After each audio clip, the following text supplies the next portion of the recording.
korupsi masih sangat berlaku di bangsa kita ini. Ya, koruptor itu brengsek, dia nyolong. Saya bertekad untuk memenuhi janji dan sumpah saya. 20 Oktober 2025 menjadi penanda genap 1 tahun pemerintahan Presiden Prabowo Subianto dan Wakil Presiden Gibran Rakabuming Raka. Di awal masa jabatannya, Prabowo memulai dengan janji besar, menegakkan pemerintahan yang bersih, tegas terhadap pelanggaran, dan berpihak pada rakyat. Namun memasuki tahun pertama kekuasaan, janji itu diuji oleh gelombang besar kasus korupsi yang menyeruak dari berbagai sektor. Semuanya memperlihatkan bahwa perjuangan melawan korupsi masih jauh dari kata selesai.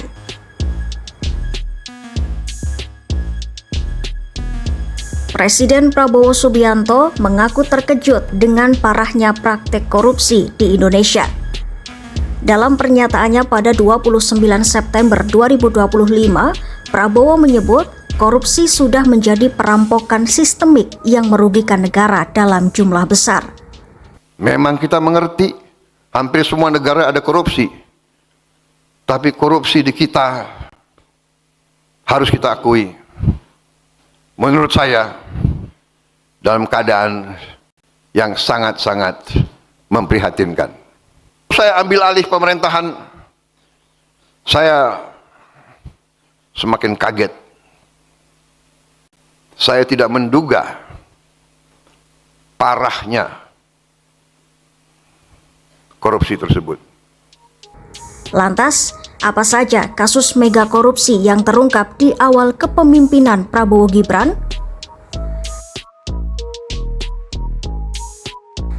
Kasus pertama yang mengguncang publik adalah korupsi tata niaga timah di wilayah izin PT Timah Tbk. Kerugian negara ditaksir mencapai 300 triliun rupiah, menjadikannya salah satu korupsi terbesar dalam sejarah Indonesia.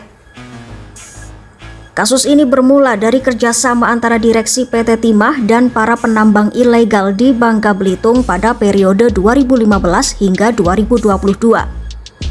Alih-alih menindak penambang ilegal, para direksi justru membeli hasil tambang ilegal dengan harga tinggi dan menyamarkannya lewat kerjasama seolah legal.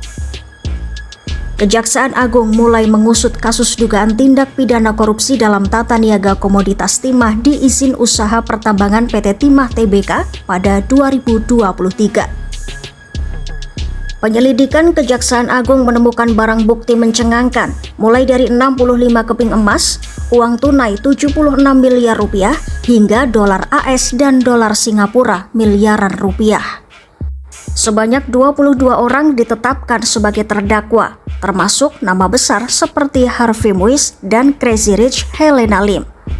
Sebagian besar sudah divonis bersalah oleh Mahkamah Agung, namun pengelolaan aset dan pemulihan kerugian negara masih terus berjalan hingga kini. Kasus besar berikutnya menimpa PT Pertamina Persero. Kejaksaan Agung mengungkap dugaan korupsi tata kelola minyak mentah dan produk kilang pada periode 2018 hingga 2023. Penyidik menemukan adanya pengaturan impor minyak mentah dan penurunan produksi kilang secara sengaja demi membuka celah keuntungan ilegal melalui harga impor yang lebih tinggi.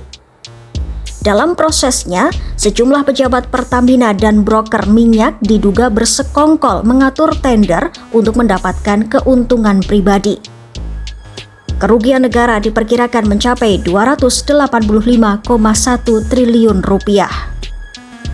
Beberapa nama yang terseret antara lain Direktur Utama PT Pertamina Patraniaga, Rifa Siahaan, serta sejumlah pihak dari subholding kilang dan kontraktor minyak swasta.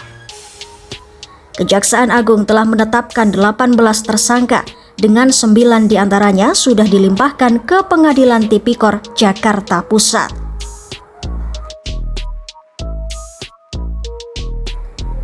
Tak kalah mencengangkan, Komisi Pemberantasan Korupsi mengungkap dugaan korupsi di Lembaga Pembiayaan Ekspor Indonesia atau LPEI. Total potensi kerugian negara mencapai 11,7 triliun rupiah. Kasus ini melibatkan sejumlah petinggi lembaga keuangan negara dan pengusaha swasta. Modusnya pemberian kredit fiktif kepada 11 debitur termasuk PT Petro Energi tanpa proses verifikasi yang layak. Dokumen seperti purchase order dan invoice palsu digunakan untuk mencairkan kredit hingga puluhan juta dolar AS. Dana yang seharusnya dipakai untuk ekspor malah digunakan membayar hutang pribadi dan perusahaan. Sebagian petinggi LPEI bahkan diduga memerintahkan pencairan kredit meski tahu dokumen yang digunakan palsu.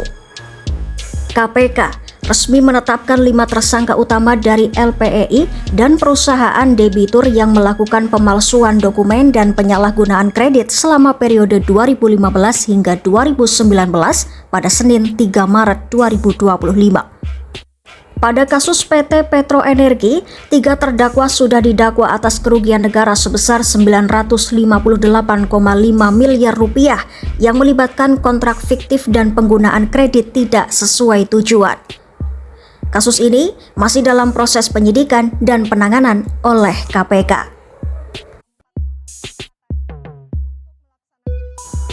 Kasus lain yang ramai dibicarakan adalah dugaan korupsi pengadaan laptop Chromebook di Kementerian Pendidikan, Kebudayaan, Riset, dan Teknologi. Kasus ini bermula dari pertemuan antara ex-Menteri Nadiem Makarim dengan pihak Google Indonesia pada tahun 2020. Dari situ disepakati program Google for Education yang memasukkan perangkat Chromebook ke dalam proyek digitalisasi pendidikan. Namun penyidik menemukan indikasi bahwa proyek ini direkayasa sejak awal dengan spesifikasi yang mengunci pada satu produk tertentu dan tanpa uji coba memadai. Kerugian negara ditaksir mencapai 1,98 triliun rupiah. Kejaksaan Agung telah menetapkan 5 tersangka, termasuk Nadiem, ex-staf khusus Juristan, dan beberapa pejabat Kemendikbudristek. Sejumlah pihak sudah mengembalikan uang miliaran rupiah, tapi proses hukum masih tetap berjalan.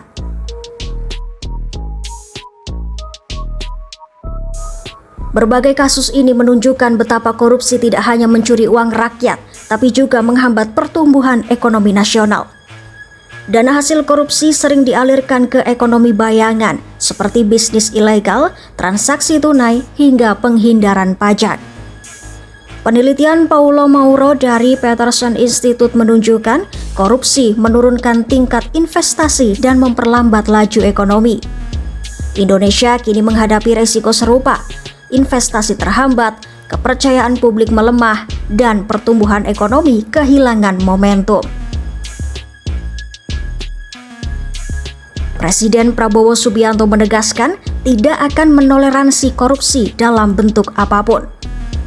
Ia telah memerintahkan TNI, Polri, dan Bea Cukai untuk menutup seluruh aktivitas ilegal di sektor sumber daya alam dan perdagangan. Prabowo juga menyerukan partai politik dan lembaga negara agar bergotong royong memutus rantai korupsi dari akar sistemnya. Tapi saya bertekad, saya harus tegakkan pemerintah yang bersih. Indonesia bisa bangkit. Di lain sisi, aparat penegak hukum kini diberi kewenangan luas untuk menindak kejahatan terorganisasi mulai dari penyadapan, pembekuan aset, hingga penahanan darurat. Namun, Presiden juga mengingatkan agar kewenangan ini tidak disalahgunakan dan hanya digunakan demi memberantas kejahatan. 1 tahun pemerintahan Prabowo Gibran menjadi masa ujian besar bagi komitmen anti korupsi di Indonesia. 4 kasus besar mulai dari timah, minyak Pertamina, LPEI, dan laptop Chromebook membuka mata publik bahwa korupsi masih mengakar kuat di berbagai lini. Namun, langkah-langkah reformasi, pengawasan, dan penindakan yang terus diperkuat memberi harapan bahwa bangsa ini bisa berdiri di atas kejujuran dan integritas.